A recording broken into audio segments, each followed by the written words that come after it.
Imagine every thought in your mind becoming a siren you can't silence.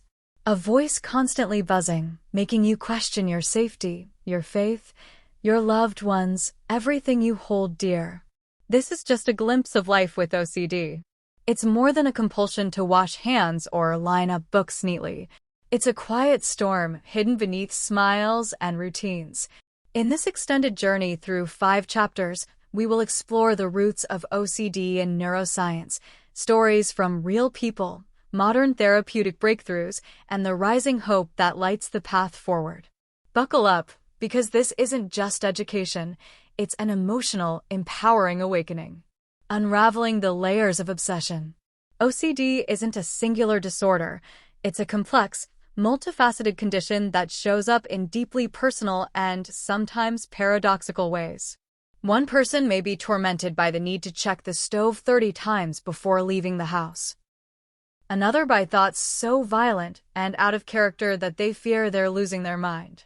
In this chapter, we delve into the lived experiences of individuals who face different subtypes of OCD, harm OCD, contamination OCD, scrupulosity, and pure O. We go beyond the labels to understand what it feels like from the inside. Through long-form narrative storytelling, we follow Maria, a schoolteacher who experiences intrusive images while teaching children. Her internal agony remains invisible to her colleagues, yet she spends every recess crying in the bathroom, paralyzed by guilt over thoughts she cannot control. Through her story, we highlight the immense burden of shame and secrecy that so many with OCD carry silently.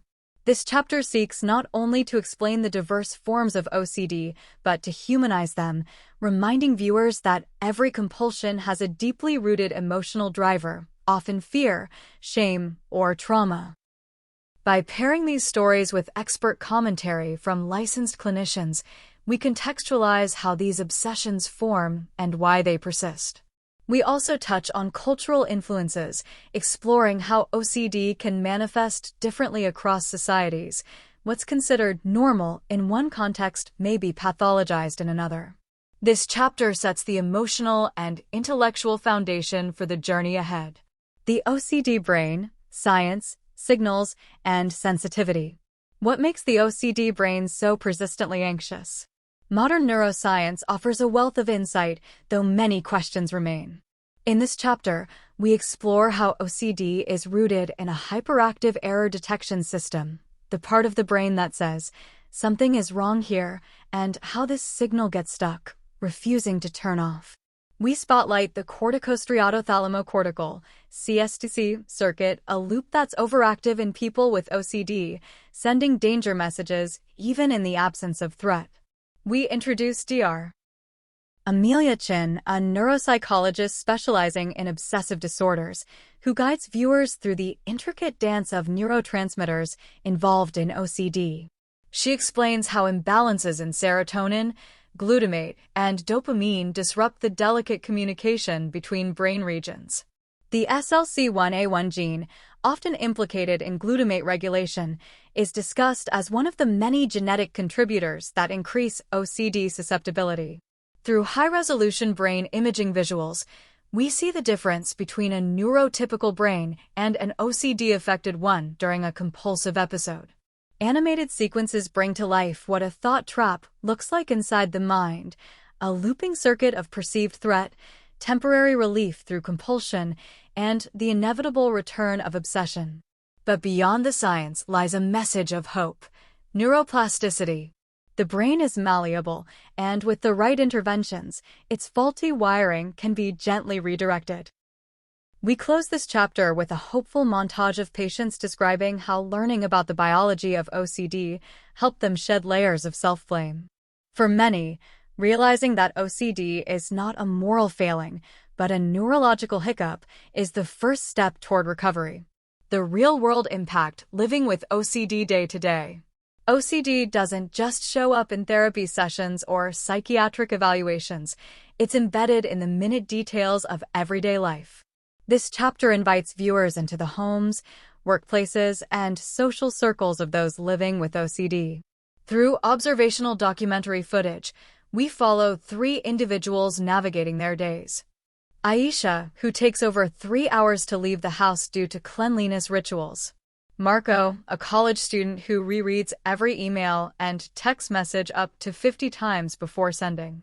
Leah, whose fear of harming her child forces her to avoid alone time with her baby altogether. These moments, though mundane on the surface, reveal the exhausting mental acrobatics performed to satisfy the obsessive-compulsive cycle. Each story is enriched by data from recent studies, such as findings that people with OCD lose an average of 3 hours per day to rituals, and includes insights from therapists who explain why these behaviors persist even when they're clearly irrational.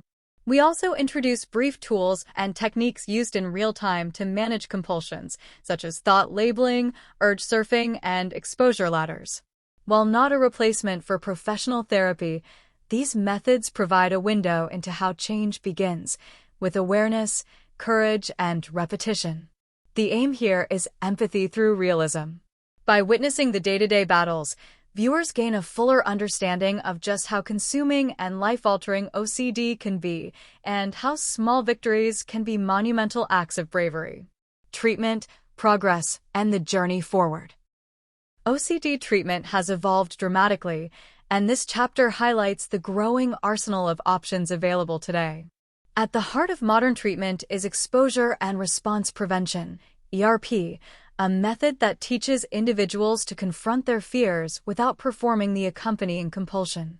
We present a fictionalized but realistic therapy session between a client and a licensed ERP therapist, showing how resistance turns into resilience. We also explore pharmacological treatments, particularly SSRIs like fluoxetine and sertraline, explaining how they help modulate serotonin and reduce symptom severity. Cutting-edge interventions such as RTMS, repetitive transcranial magnetic stimulation, and deep brain stimulation are explored through testimonials and clinical explanations. These newer modalities offer hope for treatment-resistant OCD, and we present them with both scientific rigor and emotional nuance. Special attention is given to the role of community support and self-compassion in long-term healing. We hear from people in various stages of recovery, some just beginning, some decades into their journey, who share what's helped them stay afloat. A recurring theme in their stories is this: progress is not linear. Setbacks happen, but each step forward, no matter how small, is a triumph. This chapter concludes with a powerful metaphor of healing, that it's less about erasing symptoms and more about building a life where OCD no longer holds the steering wheel. The goal isn't perfection, it's freedom. Reframing strength, OCD, as part of the human condition. In this final chapter, we invite viewers to see OCD not as a defect, but as part of the vast, varied spectrum of human cognition. While the disorder can be debilitating, the traits associated with it, hyperawareness, moral sensitivity, deep introspection, are not inherently negative. We feature interviews with artists, scientists, and spiritual teachers who have lived with OCD and found a way to channel their obsessive tendencies into meaningful creation. We meet Julian, a painter who transforms his intrusive thoughts into surrealist canvases that are now exhibited internationally. We hear from Tara, a mindfulness coach, who uses her intimate understanding of anxious loops to help others break free from theirs. These aren't tales of magical recovery or silver linings, but of integration, accepting OCD as part of one's story without letting it define the ending. Experts discuss the cultural shift needed to accommodate neurodivergent minds and the importance of compassion in that process. OCD, like many mental health conditions, invites us to rethink what normal means and to embrace the idea that mental diversity is part of our collective resilience. This chapter is a tribute to the human spirit's ability to adapt, create, and persevere. It offers a final reflection. Perhaps healing is not about silencing the noise, but learning how to listen to it differently. Thank you for joining this profound journey into the heart of OCD. If this video spoke to you, share it. It might save a life. Like, subscribe, and comment below with your story or words of encouragement. Your voice matters. Let's keep breaking the silence, spreading empathy, and building a world where no one has to face their mental health battles alone. Disclaimer: this video is intended for educational purposes only and does not replace professional diagnosis or treatment. If you or someone you know may be experiencing OCD or any other mental health condition, please consult a qualified medical or mental health professional. Self-diagnosis can be harmful. Each person's experience is unique and deserves personalized care and understanding.